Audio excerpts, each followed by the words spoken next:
Don José, comentarios políticos nacionales. Fernando, estamos en la etapa ya de las últimas 2 semanas de campaña. Este jueves no, el de más arriba, el jueves 2 de mayo, a las 12 de la noche, se suspende el proceso de propaganda. Y a partir del viernes 3 de mayo y sábado 4 de mayo, en el periodo de reflexión, el domingo 5 de mayo arranca el proceso electoral y terminará, arranca la elección, perdón. El proceso electoral arrancó hace tiempo, vamos a ser precisos. En la elección, que es el 5 de mayo, el proceso electoral en su conjunto terminará cuando se proclame a la última candidatura. Ahí comienzan los plazos postelectorales, para que todo el mundo lo tenga claro. No, una vez que terminan las elecciones no se acabó el proceso electoral. Acuérdense que habrá impugnaciones, habrá toda clase de cosas, verificaciones, hay que hacer proclamaciones, en fin. Y si hay algún problema y se tiene que repetir elecciones, hasta que no se repita ese proceso, no se cierra el proceso electoral como tal. Así está en la ley. Conversando con el jefe de comunicaciones del Tribunal Electoral, nuestro amigo Humberto Castillo nos prometió mantenernos informados porque hay algunas regulaciones que usted debe conocer. Porque una vez que termine el periodo electoral, los medios de comunicación tienen que darle seguimiento a lo que indica la ley. Bien. Esto es parte, digamos, de lo que estamos anunciando y que va a ser el calendario electoral. Esta semana usted debe esperar, estos 11 días que faltan de campaña, va a haber, Fernando, una especie de apretón, de marcha forzada de las campañas electorales. Pero quiero advertirlos a ustedes sobre una de las cosas que está ocurriendo en estas campañas electorales, es la proliferación de los fake news o noticias falsas. Voy a utilizar, y además, estas campañas antipartidos, dirigidas por los intereses, incluso mediáticos, que tienen candidaturas. Todos. Todos tienen candidaturas. Fíjese este problema de las noticias falsas y lo que genera en las redes. Voy a tomar 3 campañas. Una, la del PRD. Aparece un video por allí, en las redes sociales, en donde hay una declaración de su candidato presidencial, Laurentino Nito Cortizo, en donde él dice que su estratega es JJ Rendón, entre otras. Bien. Ese video, que es de la campaña anterior, en la que corrió Juan Carlos Navarro, porque JJ Rendón, por la información que yo tengo, no forma parte de la campaña de Nito Cortizo hoy. Entonces eso es una noticia falsa. Eso es una intervención porque él era vocero en la campaña de Juan Carlos Navarro. Tomo ese ejemplo. 2. En el caso de Cambio Democrático, se ha venido difundiendo en las redes sociales otras campañas falsas, como por ejemplo atribuirle a candidatos del Cambio Democrático divisiones internas que no están ocurriendo. O sea, con respecto a apoyar a Rómulo Ruz, o que Martinelli se ha bajado del apoyo a Rómulo Ruz. Eso es totalmente falso. Falso. Totalmente falso. Y en el caso del panameñismo ayer, llovió fuerte en la capital. ¿Se da cuenta? Y ayer, aquí le voy a leer, Fernando, lo que aparece en el diario de Crítica, en el día de hoy, diario de mayor circulación, de mayor lectura de este país. Se lo voy a leer. Dice aquí. Un fuerte aguacero ayer sobre la ciudad capital y San Miguelito y Panamá Oeste causó breves inundaciones en las vías Tumbamuerto, Avenida Balboa, Frangipani, la calle Uruguay y la vía Gaspar Octavio Hernández. El aguacero también generó la difusión de fake news o noticias falsas en redes sociales de que la vía Argentina se había inundado. Sin embargo, el municipio de Panamá y algunos vecinos del área desmintieron esas versiones. Algunos videos de Twitter mostraban videos de inundaciones anteriores a la vía Argentina y los atribuían al aguacero de ayer, señalando al alcalde y candidato presidencial del panameñismo, José Blandón, y su proyecto de mejoramiento de la zona como el responsable. Incluso hay uno de un muchacho que mucha gente fue a ver la inundación. Sí, total. Además, mucha ociosidad. Sí, sí, sí, y no pasó nada. Pero lo curioso es que cuando usted mira esto, miren lo que yo le recomiendo. La vez, ¿se acuerda cuando le pusimos, Fernando, cómo de identificar los tweets falsos? Bueno, no empieza a mirar los orígenes de estos tweets, de estos tres que les he hablado. El 95% de los que aparecen como los que impulsan este tweet son cuentas falsas. Son máquinas que están ante esto, responden instantáneamente. Algunos, por ejemplo, como en el caso del PIB Argentina, tienen algunas cabezas visibles. Por ejemplo, Thais Noriega, candidata del PRD por Bellavista, a representante, habló de esto en forma falsa, igual que Omar Ahumada, que tuiteó de esta supuesta inundación. Entonces, algunos son ciertos para montarse en una coyuntura. Entonces uno se pregunta, fíjese, por eso yo quiero que usted, le mostré los tres, porque no es que una campaña sí y la otra no. Es que esto está dirigido a controlarlo usted, porque además de eso, hay una campaña montada antipartido, montada sistemáticamente contra las estructuras políticas partidarias, e incluyendo a los partidos políticos, todos los partidos políticos que están en este proceso electoral, incluyendo al FAP, con afirmaciones que ni siquiera la comprueban. Yo sí quisiera hacer un llamado, nuevamente, a la sensatez, porque vienen días en los que los que están nerviosos tratan de calmar sus nervios inventando cosas, acusando a Casí, acusando a Rómulo, a Blandón, a Cortizo, a Lombana, etc., a Saúl Méndez, con una intención primaria de manipularlos. Por eso esto ha llevado, por ejemplo, en el caso de Irlanda del Norte, donde se acaba de producir el asesinato de un periodista, el gobierno, igual que en Sri Lanka, acaba de tomar la decisión de suspender las redes sociales para evitar la utilización de las redes sociales como instrumento de propagación de noticias falsas y de poner al frente campañas que tienden a la división de las estructuras políticas sociales de estos respectivos países. De manera que le hago un llamado a las campañas, porque esto no nos va a llevar nada más que a la confrontación, a debilitarnos frente a lo que viene en el futuro. ¿Qué es lo que viene en el futuro? Momentos de complicación, no se engañen en esto. Y fíjese, esta semana, Fernando, yo sí le he preparado, no los fake news, y le voy a dar algunos elementos para que usted tenga en su análisis. Este es un proceso electoral que ya está definido en lo absoluto. Observe lo siguiente. Usted que tuvo la oportunidad de viajar y andar por el interior, usted no se ha notado que a diferencia de campañas anteriores, lo que yo llamo la identificación del voto, que es un factor importante, es la más baja que yo recuerdo de la historia electoral que me ha tocado vivir a mí. Y claro, he vivido muchas campañas. Hoy usted encuentra pocas banderas, pocas casas identificadas. No quiere decir, ¿qué es lo que quiere decir esto? Que la indefinición del voto es más alta de lo que tratan de medir las encuestas, cualquiera que ella sea.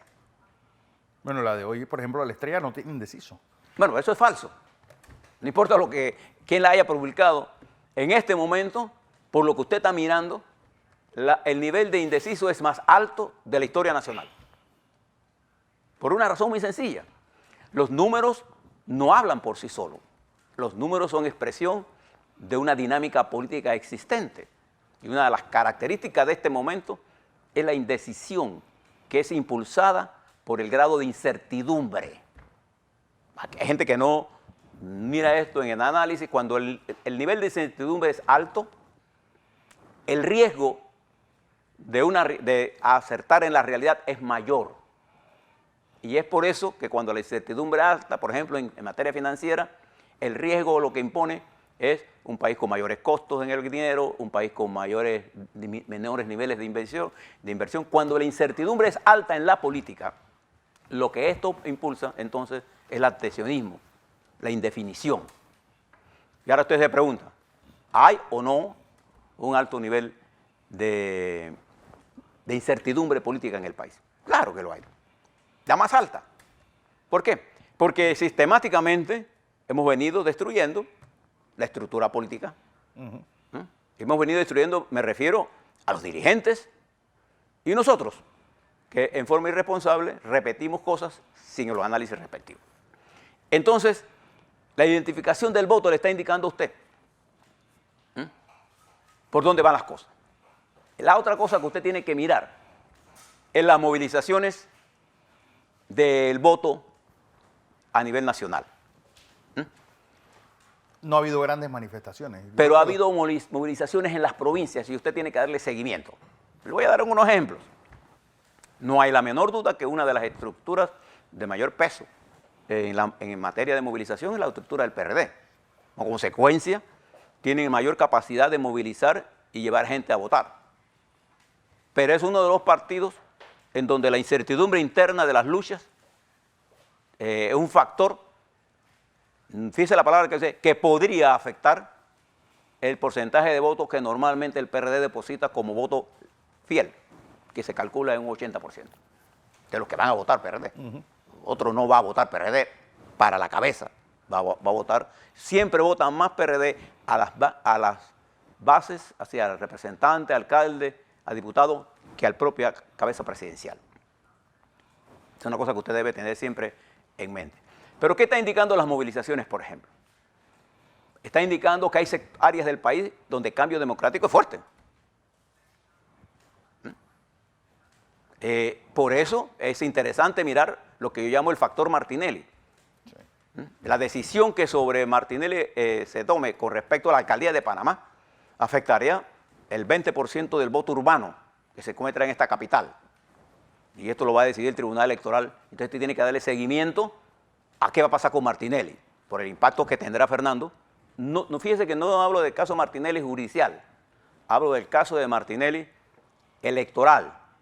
Lo que define el Tribunal Electoral entre hoy y mañana tendrá un efecto en el partido, sobre todo en el voto urbano. Y fíjese usted la estructura panameñista moviéndose en el interior. Si usted quiere tener alguna idea, mire lo que pasó en Chiriquí durante estos días de Semana Santa, lo que pasó en Coclé y lo que pasó en Herrera. Son estructuras, las del Partido Panameñista nacional, que tiene representación en cada uno de los corregimientos. Y hoy ese partido se mueve hacia la comarca Nove Bugle. El Partido Revolucionario Democrático en el área urbana, Chorrera, Reján, Panamá Este, tiene buenas movilizaciones. Entonces el voto urbano se disputa básicamente entre tres fuerzas partidarias, en este orden: PRD, Cambio Democrático, Panameñismo. El voto rural, que es el 50% de la población electoral, se pelea entre panameñismo, PRD y Cambio Democrático en este orden. Entonces, uno de los grandes problemas que cuentan los independientes es su estructura para movilizar el voto. Y durante este periodo, fíjese en lo siguiente: en la historia electoral, desde que se han hablado de los programas de gobierno, Fernando, los programas de gobierno no habían tenido mayor discusión, era una especie de formalidad. De hecho, Endara ni siquiera la presentó. Bueno, que era otra la coyuntura, y Carlos Duque no sé si la presentó. No, pero te hablo post-invasión. Endara ni siquiera la presentó cuando corrió, con Martín Torrijos y José Miguel Alemán. No, Martínez no corrió. Sí, Martínez corrió en ese periodo. Pero ahora, el programa de gobierno se convirtió en un problema cuando el candidato panameñista el lunes 15 hace una intervención que pone al programa en un disparo noticioso. Y cuestionaron duramente ¿a quién? A Lombana y a los demás, cuyos proyectos no son programas, sino un enunciado de medidas. Y se convirtió en un debate que trajo como discusión, ya ahora sí con más fuerza, lo que antes no se estaba discutiendo, y que arrancó desde el 10 de abril, cuando en la Cámara de Comercio se permitió una especie de casi debate, en donde los candidatos pudieron ponerse a la defensiva o a la ofensiva, dependiendo cómo era la situación coyuntural, y comenzó a describirse más los candidatos. Entonces el programa, ahora sí, es parte del debate. Hay otro factor, que son los casos jurídicos. Y que es lo que nosotros hemos venido discutiendo a lo largo de esta historia, el uso de la justicia como arma política, que ha tenido consecuencias destructivas en América Latina. Nefastas. Y no es que nos oponemos nosotros al desarrollo, no. Nosotros estamos a favor de la justicia. Lo que estamos nosotros en contra es de la utilización de la justicia como un arma política. ¿Qué es lo que ha pasado acá? Que es lo que ha pasado en casi todos los países del continente y aquí en Panamá. Entonces, estos casos usted lo está viendo. Hoy, primera plana de los periódicos, uno de los periódicos es... Del periódico. Vaya onda. Entonces viene por ahí y el domingo fue Odebrecht periodo Martín Torrijos. Y lo sacan en glosa hoy, Sí. el mismo periódico. Entonces, esto forma parte, ¿no?, de lo que viene en esta intensa campaña. Únale a esto los fake news y los que se montan en la bicicleta del adversario. Porque creyendo que si yo hago un fake news, le voy a pegar a mi adversario. Lo que no sabe es que se está pegando un tiro en la cabeza. Cada vez que los partidos políticos que impulsan su autodestrucción están promoviendo la destrucción de la nación. Y hay quienes me quieren vender la teoría de que lo malo de este país lo involucran los partidos políticos. Y eso sí es una falsedad total. Claro que en los partidos políticos hay gente corrupta. Pero también en la sociedad, lo hay en la iglesia, lo hay en los empresarios. Oye, no hay corrupción si no hay empresarios, ¿o qué? Lo hay en los periodistas, claro que lo hay. Lo hay en todos niveles. Porque parte del problema es que queremos adjetivizar y darle nombre a lo que es un problema de la sociedad en su conjunto. Hay otro factor importante en esta campaña, que se llama el factor Varela, que es un factor en esta campaña. Es un lastre, más bien. No, pero es un factor. No voy a usar un adjetivo, es un factor. Así como Martinelli es un factor. En positivo si corre y en negativo si no corre para su colectivo, Varela es un factor de este proceso electoral. Por los bajos niveles de popularidad, entre otras cosas, y porque aún continúa teniendo influencia en el proceso electoral. Y ese será un factor a considerar. Otro problema que tendrá usted que mirar son las encuestas de opinión. Que afortunadamente, como ellas se matan entre sí, se contradicen entre sí, el panameño es más inteligente y no les para bola a las encuestas. Hoy se publica una, por ejemplo, que dice diametralmente, usted va a ver su respuesta mañana, o martes, miércoles, en el periódico de la prensa, léalo para que usted vea, no tengo ni que mirarlas. Cuando las diferencias están por encima del valor absoluto del error, se llama valor absoluto, le reitero, del error. Usted ve que en las encuestas siempre dicen un error de más o menos 2.5. Si ese es el margen que ellos dicen. El valor absoluto es más 2, la diferencia que hay entre más 2 y menos 2.5 es 5. Y se pone entre dos verticales, ese es el valor absoluto. Si la diferencia en cualquiera de los puestos es valor mayor de valor de 5, usted puede votar esa encuesta. Es más, si usted no ve la hoja que indica la ficha técnica, ni la preste bola. Porque un periódico tiene un candidato,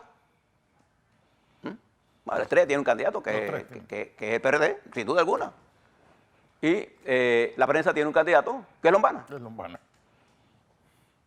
Y entonces, esto le hace a usted dudar de los resultados. O sea, ni siquiera entra en la discusión. Si esto fuera así, estos resultados, como los dos son diferentes, entonces como usted no puede determinar quién es el que mintió, entonces usted hace lo que hago yo. Ni bola le para. Eso está dirigido a desenfocar las campañas, igual que las campañas sucias. su interés fundamental es hacer que usted y que el candidato en particular pierda el foco de la campaña. Hoy la dinámica electoral está centrada ya no en la propaganda, sino en la movilización puerta a puerta del electorado. Y nosotros vamos a mirar durante estas semanas los candidatos que tengan la mayor capacidad de movilizar, de tocar puertas, de tener la capacidad de llegar con su mensaje local, provincial, regional y de la estructura de campo para lo que se llama la campaña territorial. Porque ya los fake news, salvo que usted tenga una noticia muy grande, ¿qué más puede usted decir de los candidatos que ya no haya dicho? ¿Tendrá efecto, por ejemplo, noticias? Si mañana se aparece o esta tarde el Tribunal Electoral diciendo que Martínez no corre, eso tendrá un efecto, sí. O si dice que corre, también tendrá un efecto.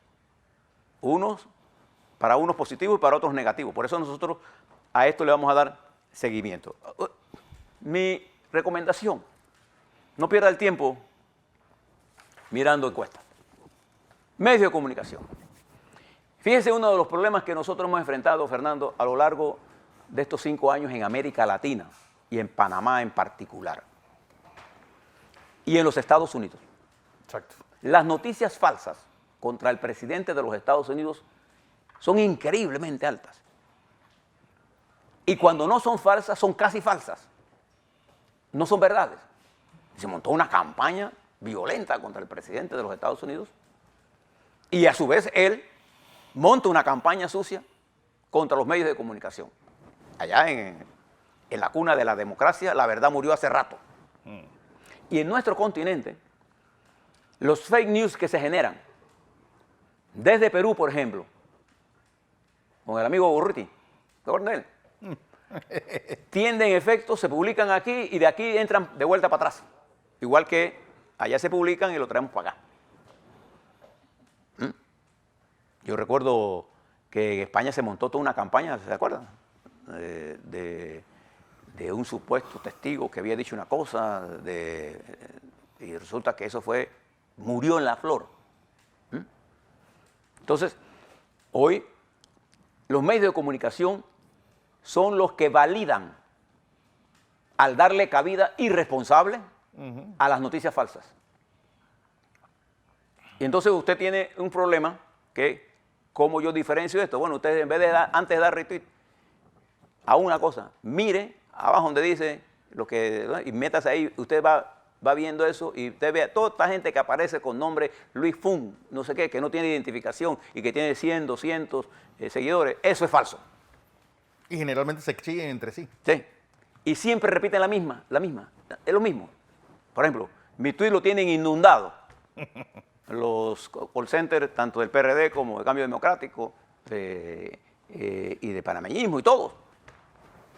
Ni los miro. Pero eso tiene una intención. Que esa validación de la mentira ha hecho al panameño entonces escéptico a las cosas que puede hacer. Ha generado en nosotros un sentido del negativismo y un sentido del irrespeto que nunca antes lo habíamos tenido. Otro importante tema que usted tiene que darse cuenta hoy es el Tribunal Electoral. El Tribunal Electoral, que con la nueva ley electoral tuvo que suplir. Aprobada por los diputados. Sí. La ley electoral esta no la aprobó el Tribunal Electoral. Entonces la inventaron los... Gran parte de todo este proceso, que algunas cosas están bien, otras no están bien, los tiempos, esta veda, esto ha dejado este control absurdo, diría yo, del Tribunal Electoral de la estructura de los partidos, las campañas, limitan las cosas. Hay cosas buenas en la reforma, pero la ley se hizo dejando tantos vacíos que obligó al Tribunal Electoral a tener que suplir esas deficiencias a través de decretos, que es un mamotreto como este grueso. Sí, una cosa... Entonces, manejar eso en tan poco tiempo no es tan fácil. Entonces, el Tribunal Electoral tiene sobre sus manos una tremenda responsabilidad. Porque desde ya hay voces que incluso utilizando información falsa se dedica a atacar el Tribunal Electoral. Otros, utilizando información cierta, ponen en cuestionamiento el Tribunal Electoral. Entonces el Tribunal Electoral debe estar muy consciente que siendo el árbitro de este proceso, No puede convertirse en un jugador. no debe hacer lo que le pasó a la Asamblea, a la Corte Suprema de Justicia y al Ejecutivo, y lo que está pasando a los partidos políticos, esa crisis de identidad, esa crisis de valor, ha generado el caldo de cultivo para que los asaltadores del poder desplacen a la estructura política y a la clase media de la dirección del Estado para ellos controlar directamente el poder económico y poder mantener el nivel de desajuste que tiene la economía. Es por eso que es importante que usted mire el otro elemento, los programas de gobierno. Deténgase un ratito. No es un problema de sacarse el clavo por un día. Es qué clavo usted quiere meterse en su ataúd por 5 años. Es diferente. A lo mejor se resuelve su contradicción. ¿Y qué pasó con sus hijos? Usted tiene que mirar cuál es la oferta electoral, qué experiencia hay. Hay algunos candidatos independientes que tienen una buena opción, pero no tienen estructura. Y esto no se resuelve mascando chicle, esto no se resuelve hablando de factor naranja, ni verde, ni azul, ni tricolor. Esto se resuelve con estructura. Entonces, creo que este proceso electoral va a lograr que los partidos que quieran subsistir tienen que redefinirse con respecto a qué papel quieren jugar. Yo les exhorto a que miren el debate en España de hoy, Sí. para que usted vea El intento de suicidio de un país. cuánto ha retrocedido y el peligro. Mire lo que pasó en Ucrania. Por eso se lo traje. Un cómico. Bueno, que ya pasó en Guatemala y miren cómo está Guatemala. Mire lo que hizo Morales en Guatemala. Mire este cómico que ha llegado ya en un área de conflicto sin ninguna experiencia, jugándose la carta nuclear. Mire usted lo que se llama la irresponsabilidad en la que marcha el mundo. Y Europa, ¿no?, cayendo en manos del nacionalismo y populismo que tiene como propósito fundamental la destrucción de la Unión Europea, una unidad básica para la estabilidad del pueblo. Y esto ha dado cabida al formidable desarrollo de Asia, que compite ya en forma de tú a tú con otro poder económico que es los Estados Unidos. Entonces, ¿por qué es importante todo esto? ¿Por qué nos enteramos, y vamos a dar la investigación a esto, que hay un acuerdo, este es otro elemento nuevo en la campaña, hay un acuerdo supuesto entre el gobierno del presidente Varela y los Estados Unidos para ampliar, ¿se acuerda del principio de especialidad que trajo la extradición de Martinelli?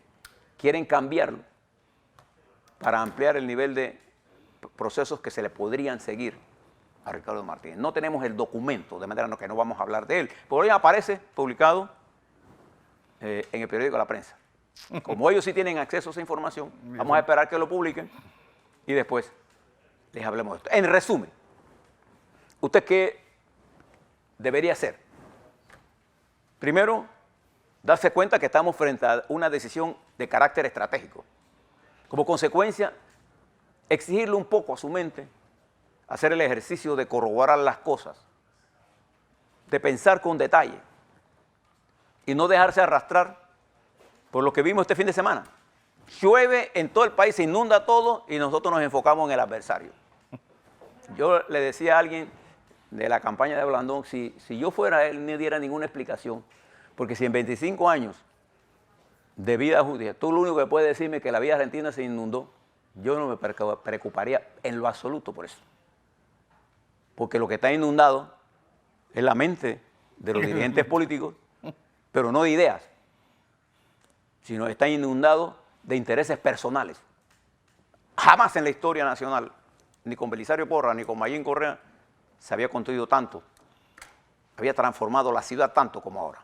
Claro, todo esto tiene sus problemas, pero nadie podrá negar que hoy la ciudad es diferente. Hay cosas que uno no debe explicar. Y una de las cosas que yo más admiraba, incluso de Arnulfo Arias, era su capacidad de no contestar tonterías. O la de Omar Torrijos, de contestar con frases lapidarias. Lo que aprendí de ambos es que uno debe estar preocupado por lo estratégico. Y mi consejo a Omar Ahumada, hay que pensar con luces largas y darte cuenta del peligro en que se encuentra la nación para caer en pequeñeces.